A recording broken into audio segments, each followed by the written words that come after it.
ക്രിസ്തു എന്ന ജീവന്റെ ഉറവിടത്തിന് സ്വന്തം ജീവിതം തീരെഴുതി കൊടുക്കുന്ന അർത്ഥപൂർണമായ ജീവിത സാക്ഷ്യങ്ങൾ അവതരിപ്പിക്കപ്പെടുകയാണ് ഗുഡ്നെസ് ടിവിയുടെ സ്നേഹം സഹനം സന്യാസം എന്ന മനോഹരമായ ഈ സംഗമവേദിയിൽ.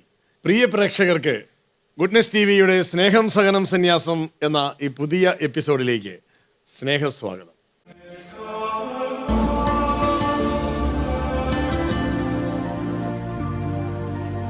ഇന്ന് നമ്മുടെ അതിഥിയായി സ്നേഹം സഹനം സന്യാസം എന്ന മനോഹരമായി സംവാദവേദിയെ അലങ്കരിക്കുന്നു ഇടുക്കിയിലെ നമ്മുടെ എല്ലാവരുടെയും പ്രിയപ്പെട്ട ഡോക്ടർ സിസ്റ്റർ സുഗുണ. സ്നേഹപൂർവ്വം സ്വാഗതം ചെയ്യാം sister doctor Suguna. Sister Suguna FCC Idukki ജില്ലയിലെ കോതമംഗലം രൂപത നെടിയക്കാട് ഇടവകയിലെ തെരുവങ്കുന്നേൽ ഭവനത്തിൽ മാണിയുടെയും അന്നമ്മയുടെയും ദാമ്പത്യവല്ലരയിൽ പിറന്ന 7 മക്കളിൽ 6ാമത്തെ മകൾ.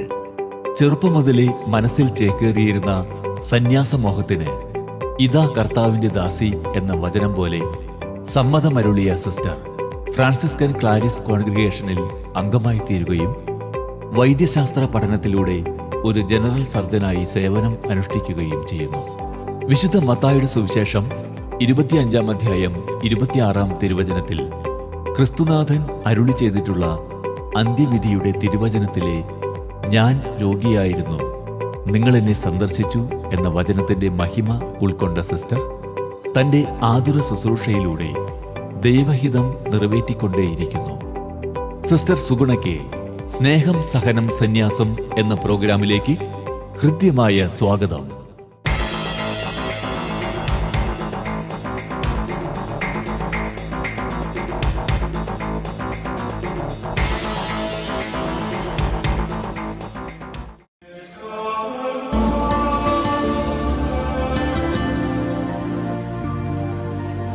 സിസ്റ്റർ, സന്യാസ സമർപ്പണ വഴികളിലേക്കുള്ള അങ്ങയുടെ തുടക്കം സംസാരിച്ചുകൊണ്ട് നമുക്ക് തുടങ്ങാം. ഞാൻ വീട്ടിലായിരിക്കുമ്പോഴും ഞാൻ സിസ്റ്റേഴ്സ് എന്നെ പഠിപ്പിച്ചുകൊണ്ടിരുന്നത്. അപ്പം ഞാൻ ഓർക്കും സിസ്റ്റർ ആകണമെന്നൊക്കെ ഓർക്കും. പക്ഷേ ഞാൻ ഓർത്ത് എനിക്കൊന്നും അതിനെ പറ്റില്ല, എനിക്ക് അതിനൊന്നും ഉള്ള ഇതില്ല എന്നൊക്കെ ഓർക്കുമായിരുന്നു. അപ്പം എൻ്റെ 2 ചേച്ചിമാർ പോയി കഴിഞ്ഞപ്പോൾ എനിക്കത് വലിയ പ്രചോദനമായി. അപ്പം പിന്നെ എനിക്ക് ഒത്തിരി ഇഷ്ടമായി. ഞാൻ വീട്ടിൽ പറഞ്ഞു, ആദ്യം എതിർത്തെങ്കിലും സമ്മതിച്ചു. ഒത്തിരി സന്തോഷത്തോടെ ഒത്തിരി സംതൃപ്തിയോടുകൂടിയാണ് ഞാൻ സന്യാസ ജീവിതത്തിലേക്ക് കടന്നു വന്നത്. വീട് എവിടെയാണ്? വീട് തൊടുപുഴ നെടിയക്കാട് എന്ന സ്ഥലത്താണ്. ഇടവക ഏതാണ്? ഇടവക നെടിയക്കാട് ഇടവക. നെടിയക്കാട് ഇടവകയാണല്ലേ? 2 ചേച്ചിമാരുടെ കാര്യം പറഞ്ഞു. എത്ര പേരാണ് മക്കള്, മാതാപിതാക്കൾ, അവരെ കുറിച്ച് പറയാം. മാതാപിതാക്കളെ ഇപ്പോൾ ഇല്ല. ഞങ്ങൾ 7 മക്കള്, 5 ഫീമെയിൽസും 2 മെയിൽസും. എല്ലാവരും അവർ സെറ്റിൽഡാണ്. ഞങ്ങൾ 3 പേര് FCCയിലാണ്. 7 പേരിൽ 3 പേരെ തമ്പുരാന് കൊടുത്തു. ആ മാതാപിതാക്കളുടെ പേരെന്ന് പറയോ? മാണി അന്നമ്മ. മാണി അന്നമ്മ. 2 പേരും സ്വർഗത്തിലാണ്.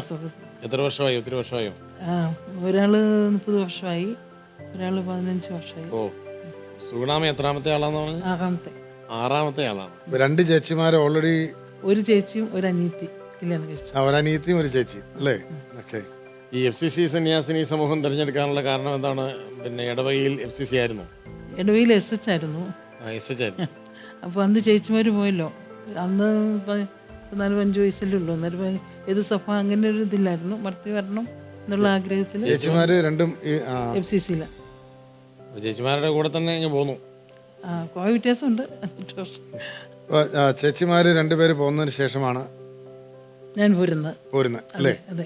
അപ്പം അവർ 2 പേരും ക്ലാരിസ്റ്റ് സന്യാസിനി സമൂഹത്തിലാണ്. അതെ. അതാണോ പ്രചോദനമായത്? അതെ. പോരാൻ ഇഷ്ടമായിരുന്നു. പക്ഷേ ഈ FCCയിലോട്ട് വരാനും പിന്നെ ഒരു ധൈര്യമായിട്ട് മുമ്പോട്ട് വരാനും സഹായിച്ചത് അവരുടെ ദൈവവിളിയാണ്. എന്നാണ് ഡോക്ടർ ആകണം എന്ന് തോന്നിയത്? ഡോക്ടറാണെന്ന് അങ്ങനെ തോന്നിയില്ല. ഞങ്ങൾ സഭയുടെ ഇതനുസരിച്ചല്ലേ. അപ്പം ഡിഗ്രി കഴിഞ്ഞപ്പം എല്ലാം ദൈവത്തിൻ്റെ നിയോഗം. ഞാൻ പാലിയേറ്റീവ് തുടങ്ങിയപ്പോഴൊക്കെ ഓർക്കുമായിരുന്നു. ഒത്തിരി ദൈവത്തിൻ്റെ നിയോഗമാണ്. PDC കഴിഞ്ഞപ്പോഴത്തേക്കും ആദ്യം എന്നെ സെക്കൻഡ് ഗ്രൂപ്പിൽ കൊണ്ടുപോയി. അപ്പോൾ അവിടെയായിരുന്നു. അന്നേരം പിന്നെ എന്നല്ല 4 സിസ്റ്റേഴ്സ് ഉണ്ടായിരുന്നു. ഒരാൾ ഫസ്റ്റ് ഗ്രൂപ്പ് എടുക്കാൻ പറഞ്ഞു. ഞാൻ ഫസ്റ്റ് ഗ്രൂപ്പിൽ പോയി.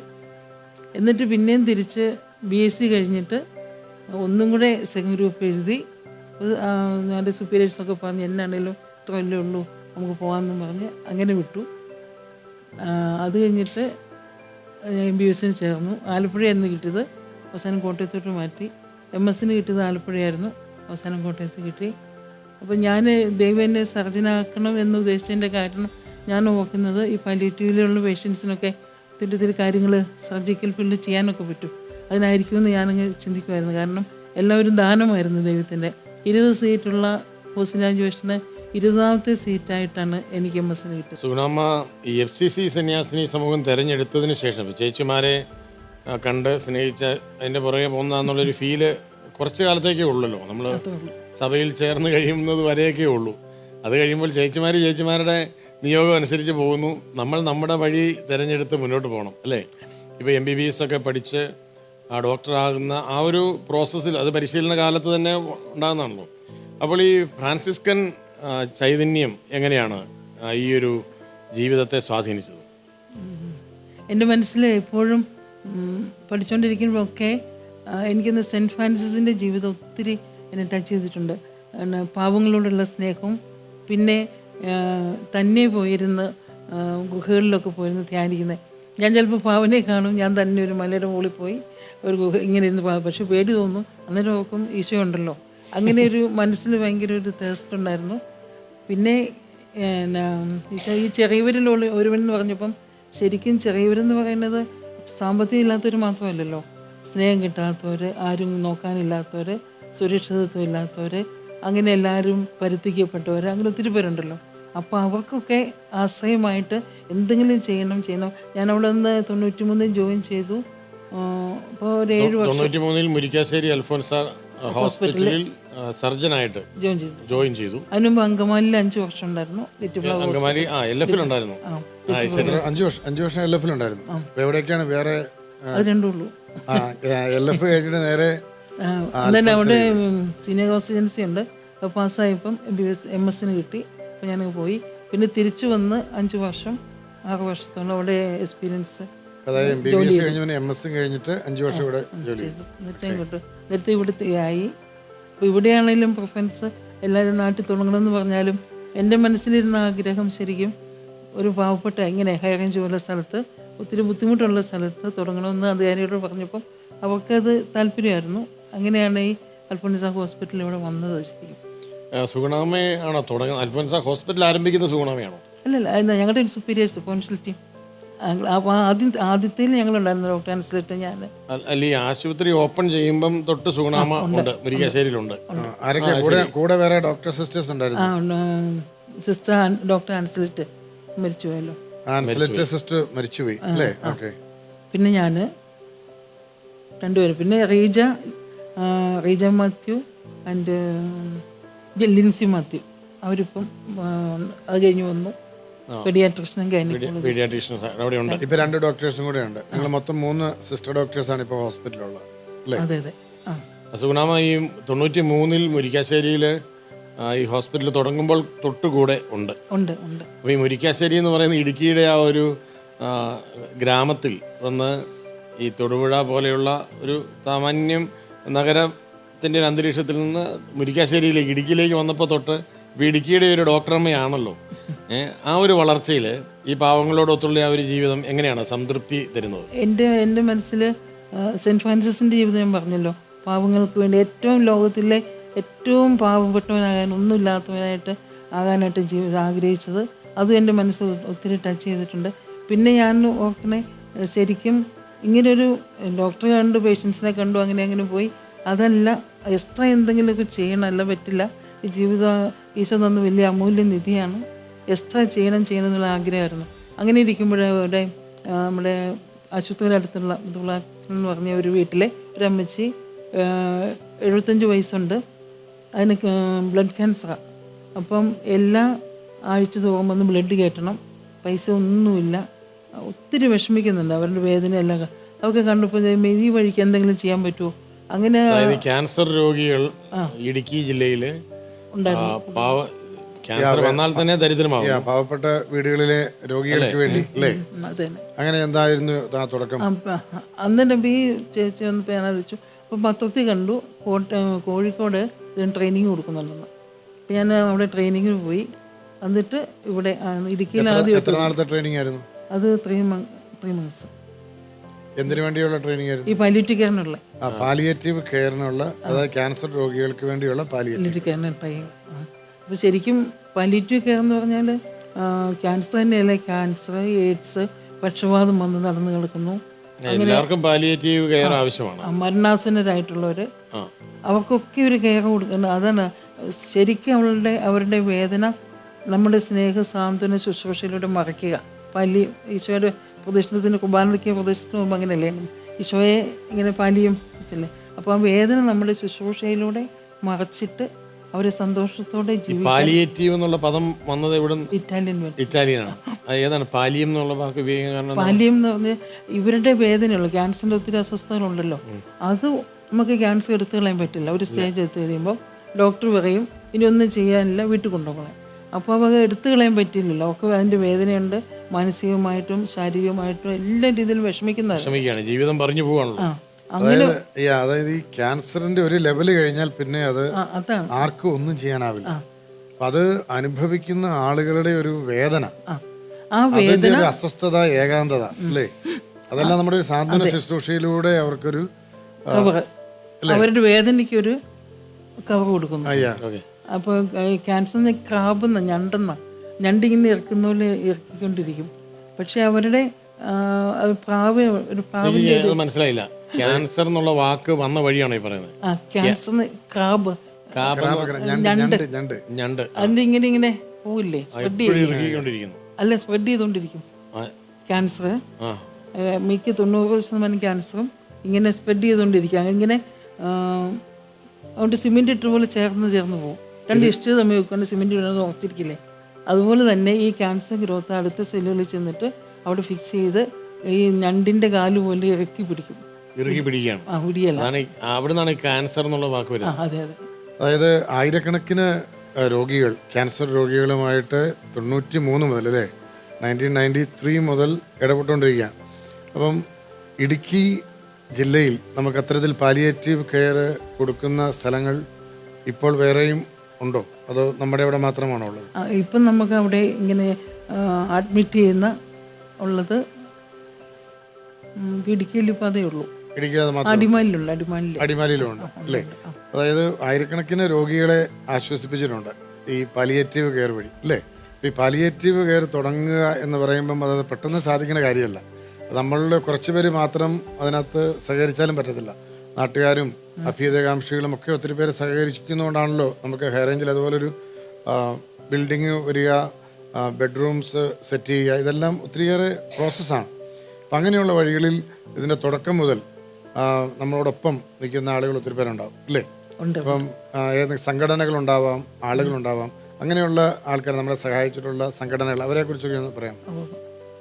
നമ്മൾ പാലിയേറ്റീവ് കെയർ ഇങ്ങനെ തുടങ്ങണമെന്ന് ആഗ്രഹിച്ചപ്പോൾ തുടങ്ങിയ ഒരു കെട്ടിടം വേണമല്ലോ. ആദ്യം ഹോസ്പിറ്റലിലെ ഒരു വാർഡിലായിരുന്നു. അപ്പോൾ അന്ന് തുടങ്ങി ആ കെട്ടിടം ചെറിയ കെട്ടിടം പണിയാനായിട്ട് ഒത്തിരി പ്രാർത്ഥിച്ച് കൊന്തേലി. അപ്പോൾ അതിന് മുമ്പ് ഞങ്ങൾ പിരിക്കാൻ പോകുമായിരുന്നു വീടുകളിൽ കൂടെ. ക്യാൻസർ രോഗിക്ക് വേണ്ടി 10 രൂപ തന്നവരുണ്ട്, 10,000 രൂപ തന്നവരുണ്ട്. ആ ഈ ഹൈറേഞ്ചിലെ ഞങ്ങളുടെ ആ സൈഡിൽ മിക്ക വീടുകളിൽ കൂടെ പോയിട്ടുണ്ട്. മിക്ക വീടുകളും 10 രൂപ മുതൽ ഈ ക്യാൻസർ രോഗികൾക്ക് ഉണ്ടാക്കാൻ വേണ്ടി കൈ നീട്ടി നടന്നിട്ടുണ്ട്. ഇഷ്ടം അത് അങ്ങനെ. അന്നിപ്പോൾ എനിക്കൊരു അത്ഭുതം എന്ന് പറയുന്നത് ഇത്ര 20 വർഷമായിട്ടും ഇത് ദൈവത്തിൻ്റെ ഒരു ആലയമാണെന്നുള്ളതിന് 100% ബോധ്യം. ആർക്കും ഒരു ഫിക്സഡ് ഞങ്ങൾക്കൊരു വരുമാനം ഇല്ല ആ ഹോസ്പിറ്റൽ, ആ ഈ സെൻ്ററിൽ ഫിക്സഡ് ആയിട്ട് ഒന്നുമില്ല. പക്ഷേ എന്നിട്ട് ഇപ്പോൾ 3 നില വരെ പിന്നെയും പണിതു. ലയൺസ് ക്ലബ്ബ് വരെ സഹായിച്ചാണ് പെഡിയാട്രിക്, ലയൺസ് ക്ലബിന്റെ സഹകരണം ഉണ്ടായി അല്ലേ. 3 നില അപ്പോൾ പെഡിയാട്രിക് പാലിയേറ്റീവ് കെയർ എന്നും പറഞ്ഞ് ഏറ്റവും മുകളിൽ അങ്ങനെ പണിതു. ആദ്യം തുടങ്ങി കൂടെ നിന്ന് ഒത്തിരി കുറേ പേരുണ്ട് കേട്ടോ. ബഹുമാനപ്പെട്ട അച്ഛന്മാരുടെ സഹോദരൻ റോബർട്ടിന്ന് ഇവിടെ വരുന്നതായിരുന്നു, വേറെ അത്യാവശ്യം കൊണ്ട് പോകായിരുന്നു. അപ്പം അത് വളരെ നന്ദിയായി. ആദ്യമേ തുടങ്ങി കല്ല് ചുമക്കാനും എല്ലാത്തിനും സഹായിച്ച റോബർട്ട ഇപ്പോഴും കൂടെ നിൽക്കുന്നുണ്ട്. അപ്പോൾ വേറെ ഇതിൻ്റെ പാലിയേറ്റീവ് പറയാൻ പോയാൽ ഒത്തിരി പറയാനുണ്ട്. ഇപ്പം എൻ്റെ പുതിയൊരു ആപ്ലിക്കേഷൻ വന്നേക്കുന്നത് ഞങ്ങൾ ഇടുക്കി രൂപതയിൽ എല്ലാ പാരീഷിലും ഇത് തുടങ്ങാനുള്ള ഭയങ്കര തീവ്രമായ യജ്ഞം നടക്കുകയാണ്. അപ്പോൾ ഇന്ന് പിതാവും ബഹുമാനപ്പെട്ട സെബാസ്റ്റ്യൻ കൊച്ചുവരച്ചനും ഒരു ടീമുണ്ട്. അപ്പോൾ അതിലെല്ലാം ഞങ്ങളുണ്ട്, ഞങ്ങൾ സിസ്റ്റേഴ്സുണ്ട്, SCMCക്കാരും ഓരോ ഇടവകയിലുള്ള സിസ്റ്റേഴ്സ് ശരി അവർ കൂടും. അതൊരു നല്ലൊരു കാര്യമാണല്ലോ സുഗുണാമി. അതായത് ഒന്നുകൂടി നമുക്കൊന്ന് പ്രേക്ഷകർക്കും നമ്മുടെ കേൾക്കുന്ന മറ്റു വൈദികർക്കും സമർപ്പിതർക്കും ഒക്കെ അവരവരുടെ രൂപതകളിൽ ഇത് ചെയ്യാവുന്നതാണ്. അത് തീർച്ചയായിട്ടും. അപ്പോൾ ഈ പാലിയേറ്റീവ് അത് അവർ ചെയ്യുന്നത് വീടുകളിൽ കിടപ്പ് രോഗികൾ ഇപ്പോൾ ഒത്തിരി ആവശ്യതയാണെങ്കിൽ നമ്മളവിടെ കൊണ്ടുവരാം. അല്ലെങ്കിൽ കിടപ്പ് രോഗികളായിട്ട് തളർന്ന് കിടക്കുന്നവർ കാണും, യങ്ങായിട്ടുള്ളവരെ വർഷങ്ങളിൽ തളർന്ന് കിടക്കുക. അപ്പം പിന്നെ ക്യാൻസർ വന്ന് കിടന്നു, അല്ലെങ്കിൽ ഒത്തിരി പ്രായമായവരാ, അവർക്ക് പുറത്ത് പോകാൻ പറ്റില്ല, മുട്ടുവേദനയായി കാലുവേദനയായി, അവർ വീടിൻ്റെ ഉള്ളിൽ തന്നെ ഇരിക്കുക. ജീവിതം അതിനകത്തായി. ചില പേരൻസ് മക്കൾക്ക് നോക്കുമായിരിക്കും, പക്ഷേ ചിലർ അത്ര നോക്കണമൊന്നുമില്ല. അപ്പോൾ അതിൻ്റെ ഒരു ഇത് വെച്ചിട്ടാണ് പാലിയേറ്റീവ് കെയർ പാരീഷ്യസിൽ തുടങ്ങാൻ. ഇപ്പോൾ ഇടുക്കിയിൽ ഇപ്പം 35 ഇടവകൾ തുടങ്ങി. 35 ഇടവകൾ ഇടുക്കി ഉണ്ട് രൂപതയിൽ. ഈ palliative good Samaritan palliative care എന്നാണ്. എന്താണ് അവരുടെ ഇൻവെസ്റ്റ്മെന്റ് എന്താണ് ഒരു ഇടവകയ്ക്ക്? ഇതെന്ന് വെച്ചാൽ നമ്മൾ ഒരു പാരീഷിൽ ഇപ്പോൾ തുടങ്ങാൻ ആഗ്രഹം ഉണ്ടെങ്കിൽ നമ്മളൊരു സെൻട്രൽ കമ്മിറ്റി ഉണ്ട്, അച്ഛന് ഞാനുണ്ട്, കുറച്ച് പേരുണ്ട്. അപ്പം തുടങ്ങാൻ ആഗ്രഹം ഉണ്ടെങ്കിൽ അവർ നമ്മളിപ്പോൾ അങ്ങോട്ട് ചെല്ലുക. അഭിയന്ത പിതാവ് എഴുത്തിലൂടെയൊക്കെ എല്ലായിടത്തും ഒക്കെ പബ്ലിസിറ്റി കൊടുക്കുന്നുണ്ട്. എന്നിട്ട് നമ്മൾ അവിടെ ചെന്ന് അച്ഛനോട് പറഞ്ഞിട്ട് ഈ ശുശ്രൂഷ ചെയ്യാൻ താല്പര്യമുള്ള ഒരു 10, 15, 20 ഇടവകയുടെ വലിപ്പം അനുസരിച്ച് ഇടവകയിൽ നിന്ന് ഈ പാലിയേറ്റീവ് യാതൊരു മനസ്സുള്ള ആളുകളുടെ ഒരു സംഘത്തെ രൂപീകരിക്കുകയാണ്. അതിൻ്റെ അകത്ത് നേഴ്സുമാരുണ്ടെങ്കിൽ കൂടുതൽ പ്രിഫറൻസ് ഉണ്ട്, താല്പര്യം ഉണ്ടെങ്കിൽ. അപ്പോൾ അങ്ങനെയാണ് ഇത് ആരംഭിക്കുക. എന്നിട്ട് അവർ വിളിക്കും, അവരെ കൂട്ടായ്മ അനുസരിച്ച് ഡിവൈഡ് ചെയ്ത് കൊടുക്കും. ഓക്കെ ഇത്ര വീടുകൾ കുടുംബ കൂട്ടായ്മ അനുസരിച്ച് ഇത്ര വീടുകളെ സംരക്ഷിക്കണം, അല്ലെങ്കിൽ അവരെ ടേക്ക് കെയർ ചെയ്യണമെന്ന് നമ്മൾ പാലിയേറ്റീവ് കെയറിന്റെ ഭാഗമായി വരുന്ന ആളുകളെ തിരിച്ചു തരംതിരിച്ചു കൊടുക്കുകയാണ്. പരസ്നേഹത്തിന്റെ ചൈതന്യം അല്ലേ, അതൊരു പുണ്യമാണ്. ആ ഒരു പുണ്യപ്രവൃത്തിയുടെ ഭാഗമായി മാറുകയാണ്. എല്ലാവരും ജോലിക്കാരും പണി ചെയ്യുന്നവരും മറ്റു ജീവിതാവസ്ഥകളൊക്കെ ജീവിക്കുന്നവരുമാണ്. അവരിലേക്കും കൂടി ഈ ഒരു സ്നേഹ ചൈതന്യം അങ്ങോട്ട് വിതറുകയാണ്. അത് മനോഹരമായൊരു കാഴ്ചയാണ്. അതുപോലെ മറ്റെന്തൊക്കെ ഇനിഷ്യേറ്റീവ്സ് ആണുള്ളത്? ഇപ്പോൾ ഈ ക്യാൻസർ വരുന്ന ഒരു രോഗിയുടെ ഒരു ഇതും കൂടി പറഞ്ഞിട്ട് ഞാൻ പറയാം. അപ്പോൾ ഈ ക്യാൻസർ ഇപ്പോൾ ഇങ്ങനെ ഞാൻ പറഞ്ഞു, ഇനി ഒന്നും ചെയ്യാനില്ല, വീട്ടിലോട്ട് കൊണ്ടുപോകാൻ പറഞ്ഞു. അപ്പോൾ അങ്ങനെയുള്ളൊരു പേഷ്യൻ്റെ സ്ഥിതി നമുക്ക് ആലോചിക്കാം. അപ്പം ഈ പാലിയേറ്റീവിൽ ഇതെല്ലാം വന്ന് കണ്ട് നമുക്കൊരു അനുഭവം മനസ്സിൽ കിടപ്പുണ്ട്. ഭയങ്കര വേദനയായിരിക്കും, ഭയങ്കര വേദനയായിട്ട് ഒന്നും മേടിക്കാൻ ആരും പാവങ്ങളായിരിക്കും, ഒന്നും മേടിച്ചു കൊടുക്കാൻ, അല്ലെങ്കിൽ ഒന്നും ചെയ്യാനില്ലല്ലോ. ഇതിൻ്റെ ഒരു അവസ്ഥ എന്ന് പറഞ്ഞു കഴിഞ്ഞാൽ ബോധം നഷ്ടപ്പെടുന്നില്ല, നഷ്ടപ്പെടുന്നില്ല. നമുക്കറിയാം ഈ വേദനിക്കുന്നത് അനുഭവിക്കുകയാണ്. അതായത് മരണം അറിയുകയാണ്, ഓരോ ദിവസവും മരിച്ചുകൊണ്ടിരിക്കുന്നു എന്നുള്ളതാണ് അതിന്റെ ഏറ്റവും വലിയ ഭീകരമായ അവസ്ഥ. അപ്പം നമ്മുടെ മനസ്സിൽ നോക്കി അവർ നോക്കുമ്പോൾ എല്ലാവരും ഓടി നടന്ന് ജോലി ചെയ്യുന്നു, പക്ഷെ എനിക്ക് മാത്രം പറ്റുന്നില്ല, എനിക്ക് മാത്രം ഏൽക്കാൻ പറ്റുന്നില്ല, ഒന്നും തിരിയാൻ ഞാൻ ഓപ്പോസിറ്റ് സൈഡിലോട്ടാ, ബാക്കി എല്ലാം നോർമൽ സൈഡിലാണ്. അതൊരു ഭയങ്കര അല്ലേ, മനസ്സ് വഹിക്കാൻ ഭയങ്കര ഒരു മനുഷ്യന് സാധാരണ മനുഷ്യന് ഒരിക്കലും അംഗീകരിക്കാൻ പറ്റാത്തില്ല. അല്ലെങ്കിൽ അത്രമാത്രം ആത്മീയമായ ഒരു തലത്തിൽ ആ ഒരു സ്വയം സ്വീകരിക്കുവാൻ തയ്യാറാകണം അല്ലേ? തീർച്ചയായിട്ടും. അതുപോലെ തന്നെ അത് ശാരീരികമായിട്ട് വേദനയുണ്ട്, മാനസികമായിട്ടെന്ന് പറഞ്ഞാൽ ഒത്തിരി ഇങ്ങനെ ടെൻഷനുള്ളതെന്ന് പറഞ്ഞാൽ ഞാൻ ഒരമ്മച്ചിണ്ടായിരുന്നു, അല്ല ഒരു രാജേന്ദ്രൻ എന്ന് പറഞ്ഞ പേഷ്യൻ്റ് ഞാൻ നോക്കാൻ തിരഞ്ഞെടുത്തുള്ള പേഷ്യൻ്റെ വായി ക്യാൻസർ വന്നു. രാജേന്ദ്രൻ വായിൽ ക്യാൻസർ വന്നു. അപ്പം അയാൾ വന്ന് സങ്കടപ്പെട്ട് പറയുക, പാലിയേറ്റ് തുടങ്ങിയ ഉടനെ പറയുക, ഞാൻ അത്യാവശ്യം വീട്ടിലെ കാര്യങ്ങളെല്ലാം നോക്കിക്കൊണ്ടിരുന്നത്, അന്ന് എല്ലാവർക്കും എന്നോട് ഇഷ്ടമായിരുന്നു, പക്ഷേ എനിക്ക് ക്യാൻസർ എന്നറിഞ്ഞപ്പോൾ എൻ്റെ ഭാര്യയും മക്കളും പോലും എൻ്റെ അടുത്ത് വരില്ല, എനിക്ക് വായു മണമെന്നാണ് പറയുന്നത്. എൻ്റെ മോളോട് ചോദിച്ചാൽ ഒരു ഗ്ലാസ് വെള്ളം എടുത്താൽ തന്നെ പറഞ്ഞാൽ വെള്ളം എടുത്ത് തരില്ല, പിന്നെ ഭക്ഷണം അവർ കഴിക്കുന്ന പാത്രത്തിൽ എനിക്ക് തരില്ല.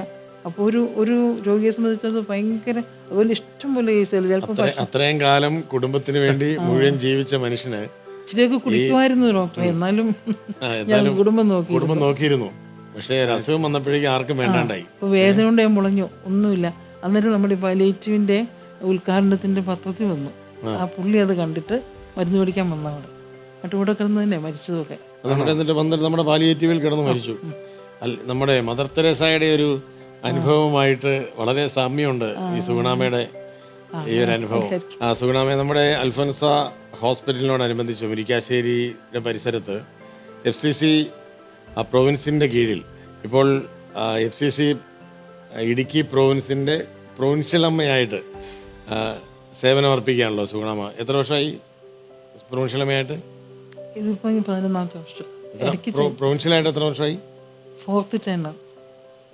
4th ടേണാണ്. അതായത് 4ാം തവണയും പ്രൊവിൻഷ്യലായിട്ട് തിരഞ്ഞെടുക്കപ്പെട്ടിരിക്കുകയാണ്. ഇനി ഒരു വർഷം കൂടെ ഉള്ളൂ, 12 വർഷം. 12 വർഷമാകും അല്ലേ? അപ്പം ആ സഭാംഗങ്ങൾ അർപ്പിച്ച ഒരു വലിയ വിശ്വാസത്തിൻ്റെ നേതൃത്വം നൽകി നയിക്കുകയാണ് പ്രവിശ്യയെ. അപ്പോൾ എനിക്ക് ചോദിക്കാനുള്ളത്, ഈ പ്രവിശ്യാംഗങ്ങളുടെ FCC സമർപ്പിത സമൂഹത്തിൻ്റെ സഹായത്തോടെ മറ്റ് സന്യാസഭകളെ കൂടി കോർത്ത് നിൽക്കി സുഗുണാമ്മയുടെ നേതൃത്വത്തിൽ രൂപതയുടെ അനുഗ്രഹാശിസുകളോടെ ചെയ്യുന്ന മറ്റ് പ്രവർത്തനങ്ങൾ എന്തൊക്കെയാണ്? ഇപ്പം ഞങ്ങൾ പാലിയേറ്റീവ് കെയറിൻ്റെ പറഞ്ഞു, കൗൺസിലിംഗ് സെൻറ്റർ പറഞ്ഞു. കൗൺസിലിംഗ് സെൻറ്ററൊക്കെ പഠിച്ച സിസ്റ്റർ ജൂലിയാണത് നേതൃത്വം കൊടുക്കുന്നത്. ഓക്കെ. ഫ്രീ ആയിട്ട് ചെയ്യുന്നത്. അപ്പോൾ ഹോസ്പിറ്റലിൽ പേഷ്യൻസ് ഉണ്ടാവും. പിന്നെ അവിടെ ഡി-അഡിക്ഷൻ യൂണിറ്റ് ഉണ്ട്. ഡി-അഡിക്ഷൻ യൂണിറ്റ് നമ്മളെ ഈ ഇവിടെ തന്നെയുണ്ട്, ഹോസ്പിറ്റലിനോടനുബന്ധിച്ചുണ്ട്. ഹോസ്പിറ്റലിൽ ഇതിൻ്റെ ഒരു നിലയിൽ പാലിയേറ്റീവ്.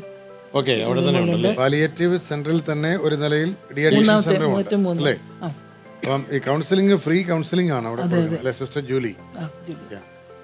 പിന്നെ ആ ഡി-അഡിക്ഷനിൽ എനിക്കൊരു ഭയങ്കര അത്ഭുതമാണ്. കാരണം വെച്ചാൽ സാധാരണ ഒരു 50% എങ്കിലും പിന്നെയും റിപ്പീറ്റ് ഫെയിലറാകാൻ ട്രീറ്റ്മെൻറ്റ്. പക്ഷെ ഒത്തിരി പേരും രക്ഷപ്പെട്ടു പോകുന്നുണ്ട്. പ്രാർത്ഥനയുടെ കൊണ്ടൊക്കെ ആയിരിക്കും എനിക്ക് തോന്നുന്നത്. പാലിയേറ്റീവിൽ നമ്മൾ പലതവണ സന്ദർശിച്ചിട്ടുണ്ട്.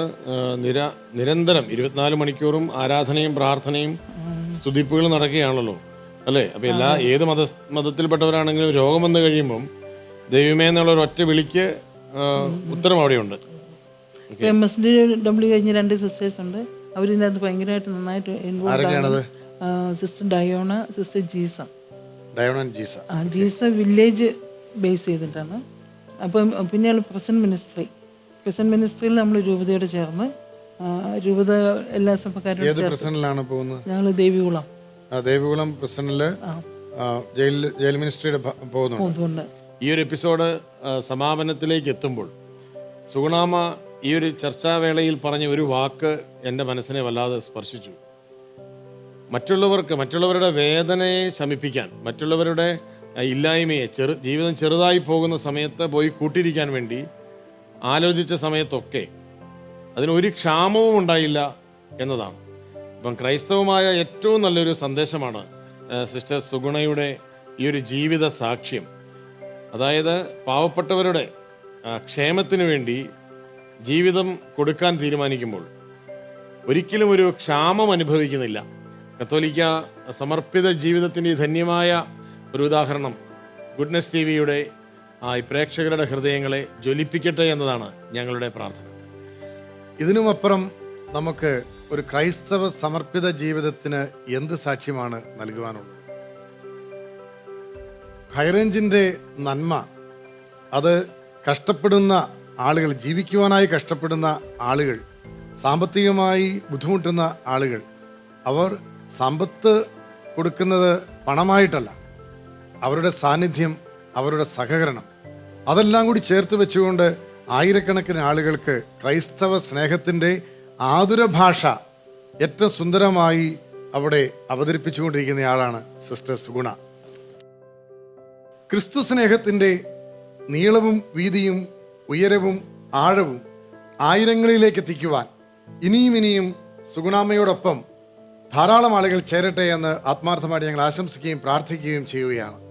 ഹൈറേഞ്ചിൻ്റെ ഈ പ്രിയപ്പെട്ട ഡോക്ടർ സിസ്റ്റർ സുഗുണ ഇന്ന് ഗുഡ്നസ് TV പ്രേക്ഷകർക്ക് നൽകിയ സ്നേഹസാന്ത്വനം പോലെ ഇനിയും ആയിരക്കണക്കിന് ആളുകൾക്ക് സ്നേഹസാന്ത്വനമേകുന്ന സമർപ്പിതരുടെ ജീവിതകഥകളുമായി വീണ്ടും നമുക്ക് ഈ വേദിയിൽ കാണാം. ഏവർക്കും നന്ദി, നമസ്കാരം.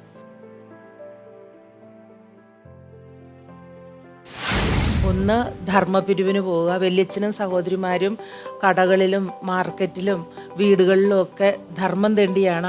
അതിൽ നിന്ന് വീടുകളിൽ പോയി ഭിക്ഷ യാചിച്ചാണ് ഇവരെ ശുശ്രൂഷിച്ചിരുന്നത്. ഹാൻഡിക്യാപ്ഡ് ആയിട്ടുള്ള കുട്ടികളെ നോക്കുന്ന ഒരു ഇൻസ്റ്റിറ്റ്യൂഷനുണ്ട്. ഗാസിയാബാദിൽ. അവിടെയായിരുന്നു ഗാസിയാബാദിൽ ഞാനൊരു 10 വർഷത്തോളം ആയിരുന്നിട്ടുണ്ട്. കുട്ടികളുണ്ടെന്ന് അറിയണ വീടുകളിലൊക്കെ ചെന്ന് നമ്മൾ പറയും. അപ്പോൾ അതുങ്ങൾക്ക് പെൺകുട്ടിയായതിൻ്റെ കേസൊന്ന് ഹാൻഡിക്യാപ്ഡ് ആയത് മൂലയിൽ ഇച്ചിരി ഭക്ഷണവും കൊടുത്ത് വിടും. അതുകൊണ്ട് തന്നെ ആരോഗ്യമൊന്നും ഇല്ലാതെ ഈ പോളിയോ ഒക്കെ പിടിപെടുന്നത്. എന്നിട്ട് പിന്നെ നമ്മൾ പറയും ഇതിനെ പഠിപ്പിക്കാം, ഇവയ്ക്ക് ഫ്യൂച്ചർ ഉണ്ട്, പറഞ്ഞു വിട്, തും ലേലോ എന്ന് പറയും, നീ കൊണ്ടുപോക്കോ.